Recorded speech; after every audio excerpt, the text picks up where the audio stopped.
Good afternoon, everybody. Colin here with AppleReviews.com, and today Apple has released the iPad Air 2 and the iPad Mini 3. They also released an iMac with a 5K Retina display, and I'm going to go over the specifications of those new items real quick. And my cat is probably in the shot, so just get down.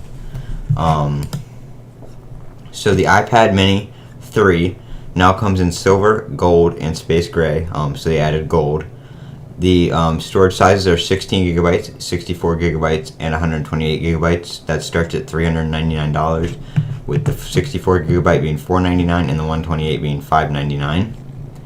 It comes with a USB power adapter, the lightning cable, and the iPad Mini 3. It also now comes with the regular 10 watt power adapter or 11 watt power adapter instead of the small ones that you get with the iPhones.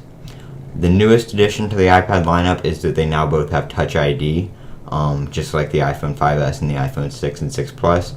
It is running the A7 64-bit processor with the M7 Motion coprocessor with a 7.9 LED backlit multi-touch display, and the pixel is 326 pixels per inch with a resolution of 2048 by 1536. You can now do time-lapse video on it with 1080p video recording. You can now do panorama and timer mode on the iPad. The iPad Air 2 also comes in silver, gold, and space gray. And the prices for that are 16 gigabytes starting at $499, 64 $599, and 128 at $699. With the Wi-Fi and cellular on the 128 gigabyte model being $829, $729 on the 64, and $629 on the 16 gigabyte. And the Wi-Fi plus cellular is also available on the iPad Mini. You get everything in the box like you used to: the iPad, the lightning cable, and the 11 watt power adapter. This one also does come in gold, space gray, and silver, if I didn't mention that before. Sorry for the plane flying overhead. This one has a 264 ppi, pixels per inch. The display is fully laminated with an anti-reflective coating. It didn't say that for the iPad Mini, but it is a fully laminated display with an anti-reflective coating. Resolution is 2048 by 1536. Running an A8X processor with an M8 Motion coprocessor, and you do have some added camera features: panorama up to 43. It says 43 MP. I'm guessing that's megapixels. Yes, it is. So you can get 43 megapixels on panorama. It has an 8 megapixel iSight camera and 1080p video recording, as always. So wait, that's kind of confusing because the FaceTime camera is 1.2 and the iSight is 8 megapixels. So I don't know if that panorama is 43 megapixels, but that's what it looks like. And it also has Touch ID, and the carriers are AT&T, Sprint, T-Mobile, and Verizon for the cellular.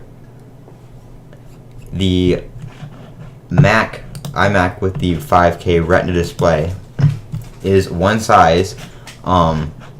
They still have the other Macs. You can go get the regular iMac, but the iMac with the Retina 5K display, as they call it,